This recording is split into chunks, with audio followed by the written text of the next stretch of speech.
Hello and welcome back to our channel. Here I am again after ages. तो after ages वाला काम जो है वो इसलिए हो जाता है कि मैं थोड़ी सी कैमरा कॉन्शियस हूँ। तो काफी टाइम के बाद आज मैं व्लॉग बना रही हूँ, और व्लॉग बनाने का कारण जो है वो ये है कि मैं आपके साथ आज एक एक्सपीरियंस शेयर करने वाली हूँ, जो कि है शुगर क्रेविंग्स का। ये शुगर क्रेविंग्स तो आपने बहुत सारा आजकल सुना होगा इन्फ्लुएंसर से, सोशल मीडिया से, कि शुगर क्रेविंग्स होती हैं, उनको कंट्रोल कैसे किया जाए, मैनेज कैसे किया जाए। तो मेरी इन्फॉर्मेशन जो है, मतलब जो एक्सपीरियंस है, इन्फॉर्मेशन भी नहीं बोल सकती, एक्सपीरियंस जो है वो शुगर क्रेविंग्स को, मतलब मोर ओवर ये है कि वो मेरी, एक तो उसका रीजन क्या है और मैंने क्या किया उसको मैनेज करने के लिए, बस इतना है। मैं कोई मतलब यहाँ पे कोई ट्रू इन्फॉर्मेशन या मतलब वो नहीं बता रही हूँ पक्का कि ऐसा ही होता है, मैं अपना एक्सपीरियंस शेयर कर रही हूँ आप लोगों से। तो स्टार्ट करते हैं। हुआ ये कि अभी पिछले मंथ ही हम जो है वो वेकेशन पर गए थे। तो वेकेशन पे आप लोगों को पता ही है कि जो फूड चॉइसेस होती हैं वो थोड़ी सी अलग होती हैं नॉर्मल जिंदगी से। तो मतलब बहुत ज्यादा अलग नहीं होती, बट हमें होता है कि जैसे हम वेकेशन पे गए हैं तो थोड़ा सा हम फास्ट फूड खा ले, थोड़ा सा हम कुछ और मीठा खा ले, ये खा ले वो खा ले।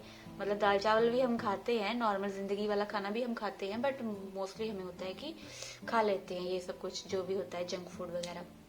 तो मेरे साथ भी ऐसा हुआ। वैसे तो मैं कोशिश करती हूँ कि मैं ये सब ना खाऊं, बट 70% मैं क्लीन खाती हूँ और 30% मेरा ये वाला हो जाता है। बट जो 30% वाला भी जो वो है ना, वो बहुत काम खराब करता है भाई मेरा। तो काम वैसे तो खराब करता ही है पेट वाला, और शुगर क्रेविंग्स वाला काम भी बढ़ जाता है मेरा। तो ये मैंने खाया क्या वहां पे, मतलब मोस्टली वही सब जो होता है वो मैगी वगैरह, सिड्डू, मोमोज, फिर कॉफी, चीज केक, पेस्ट्रीज, मतलब सब कुछ जो आप बोल सकते हो। और वैसे तो मैगी वाला ऑप्शन तो मैं रखती ही नहीं हूँ। मैगी वाला ऑप्शन तो वो इसलिए आया क्योंकि जब हम ट्रैक वगैरह पे जाते हो ना, तो जो फूड अवेलेबिलिटी होती है ना ऊपर जाके, तो वो थोड़ी कम होती है। उसमें मैगी वगैरह ही आती है, मैगी वगैरह, चाय वगैरह, तो हमें वो तो खानी पड़ी। तो वही है कि 5 दिन तो मैंने ये सब खा लिया। ठीक है, मतलब आ रहा था बार बार दिमाग में कि इफेक्ट होगा, बट तब होता ही है कि बहुत, जब सब खाते हैं ना तो फिर हम भी खा लेते हैं। तो छठे दिन जब हम वापस आए तो मुझे फिर से ये सब चीजें खाने की मतलब लग पड़ी होने। और मोस्टली मोस्टली मैंने चाय का नाम तो लिया ही नहीं। मेन कल्प्रिट तो चाय थी, क्योंकि होटल वालों ने जो चाय थी ना वो मतलब बहुत अच्छी बना रखी थी। Nice. सौंठ वगैरह डाली हुई थी उन्होंने उसपे।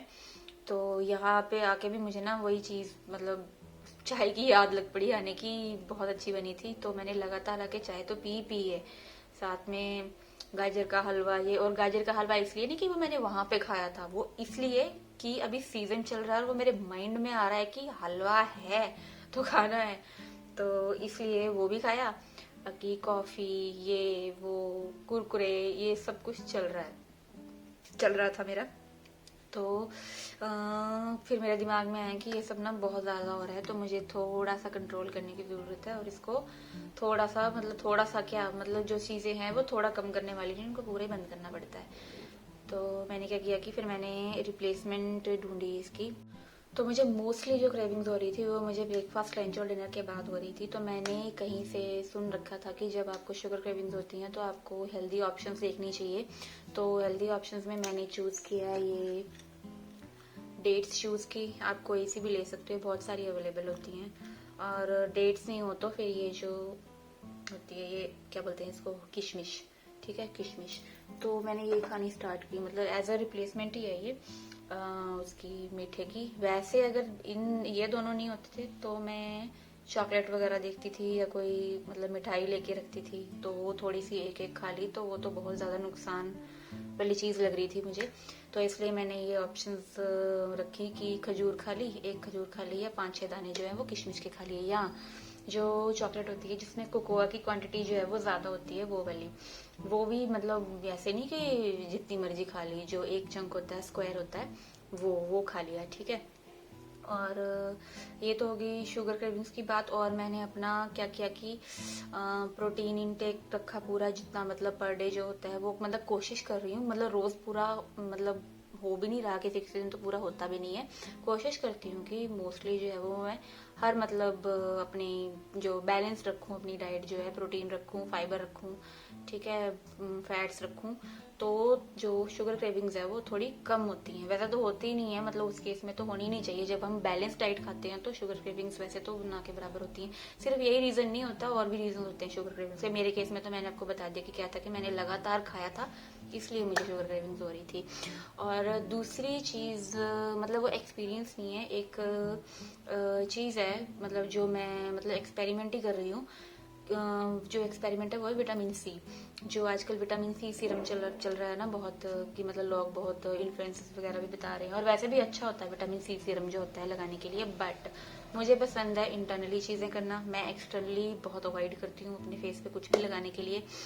तो मैंने एक सदगुरु जी की वीडियो देखी थी जिसमें उन्होंने मतलब आंवला बताया था, मतलब विटामिन सी आंवला, कि उसको कैसे खाया जाए। और वो कैसे मैं इसलिए बता रही हूँ क्योंकि मैं नॉर्मली इसको ऐसे नहीं खा सकती, मुझे बहुत खट्टा लगता है। अब खट्टा लगता है, पहले नहीं लगता था, पहले मैं खा लेती थी नमक मिर्ची के साथ। भाई बचपन में थे तब तो कुछ भी खा लेते थे हम, ठीक है, अभी नहीं खाया जाता। तो मुझे वो चीज में मतलब मुझे याद आई कि वो बता रहे थे कि जैसे आंवला होता है ना, ये तो ये एक आंवला है, तो इसको मैंने कट करा है छोटे छोटे पीसीज में, और इसके बाद इसके ऊपर आप 1 चम्मच या जितना आपको चाहिए, मैं आधा चम्मच शहद डालती हूँ। ये मैंने लिया है पतंजलि का, लिया है मैंने ये शहद, क्योंकि मुझे ये वाला ठीक लगा। तो इसकी जो वो है, क्या बोलते हैं उसको, क्वालिटी जो है वो मुझे ज़्यादा बेटर लगी बाकी से। वैसे तो इससे भी ओरिजिनल होते हैं, बिल्कुल ओरिजिनल, बट ये वाला ठीक है अभी के लिए। तो मैं आधा चम्मच ये उसके ऊपर आंवला के पीसेस के ऊपर डालती हूँ और थोड़ी देर इसको रखती हूँ, तो फिर इसको कंज्यूम करती हूँ। तो ये मेरा तरीका है, बाकी और तरीकों से भी खा सकते हैं। विटामिन सी सीरम की जगह बता रही हूँ कि मतलब मुझे इम्यूनिटी वाला भी चाहिए था इसका बेनिफिट, और वैसे तो फिर आ ही जाएगा विटामिन सी सीरम की, क्या जरूरत है। अगर इसका ही बेनिफिट मिल जाएगा तो ट्राई करूंगी 1-2 मंथ में इसको ऐसे ही खा के देखूंगी, फिर देखूंगी कि क्या इफेक्ट पड़ता है, मुझे इसका बेनिफिट हुआ या नहीं हुआ। वो मैं आप लोगों के साथ किसी और अलग से भी बना सकती हूँ, और किसी मतलब और ब्लॉग में भी थोड़ा सा मेंशन करके आपको बता दूंगी कि बेनिफिट हुआ या नहीं हुआ।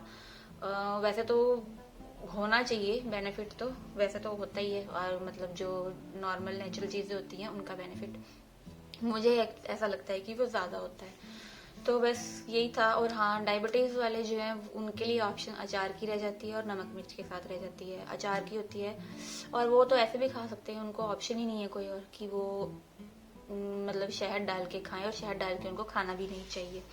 तो बस यही था कि मुझे आप लोगों से यही शेयर करना था, मतलब एक एक्सपीरियंस है जो कि मैं आप लोगों से शेयर कर रही हूँ। और हाँ, अगर शुगर क्रेविंग्स के लिए मतलब खजूर और डेट्स और किशमिश के अलावा आपके पास और ऑप्शंस हैं तो वो आप लोग मुझे भी बता सकते हो। और मतलब और हेल्दी ऑप्शन वैसे भी होंगी, ऑब्वियसली होंगी, बट मुझे अभी नहीं पता। तो अगर आपको पता होंगे तो मुझे जरूर बताना।